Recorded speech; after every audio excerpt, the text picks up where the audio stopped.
Gusto niyo ba malaman kung paano kumita ng 40,000 pesos kada buwan bilang isang social media manager? Posible ba? Pag-usapan natin yan sa video na ito. Come on! Hey guys! Ako si Jan, isang social media manager, virtual assistant. Huwag mo rin kalimutan hit ang subscribe button at notification bell para updated sa mga bagong videos in the future. Come on! Tara na! Pag-usapan na natin yung 5 steps kung paano maging isang social media manager. Come on! First step is to be educated. 2 ways guys. Una-una is yung mga free resources online. Pwede kang mag-search sa Google or YouTube, napakaraming free resources online, oo. And second option is to invest on webinars. Napakaraming training programs at webinars online na pwede mong applyan or investan para may knowledge ka sa social media management mo na job in the future. Come on! Just like what I always tell my followers, guys, never settle for less and just keep on learning. Number 2, guys, gain experience. So, yung lahat ng natutunan mo guys sa inyong mga pinuntahan ng webinars o sa mga free resources na kita nyo online,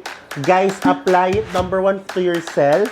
No, dapat may sarili kang brand, no? Create your social media pages, accounts, or kung may business ka, gawan mo. Make sure you apply everything you learned, no? Second option is to be an intern. Approach like, you know, big brands that you can become an intern para, you know, magkaroon ka ng experience. Tapos it will really help you build your portfolio. Guys, ang labanan sa online jobs ay skills at experience, mga besh. Kaya never stop learning and building your portfolio. Come on. Number 3 is to build your portfolio. Ito yung magiging parang resume or profile mo. Nandyan yung mga sample works mo, kung sino mga naging kliyente mo. Dito pwede ilagay yung mga screenshots ng mga analytics mo kung paano mo nag-grow in yung mga channels or social media accounts. Dito rin nakalagay yung mga rating ng skills mo and what you can offer, mga testimonials, mga reviews, lahat mo dito nakalagay. It can be a landing page or a website or a PDF file, guys. Pwede kayong gumawa through Canva. Number 4, guys, is to start applying. Pwedeng local, pwedeng international, pwedeng direct, pwedeng through an agency. Basta guys, be vigilant. Make sure hindi siya scam. Do your research. At mga besh,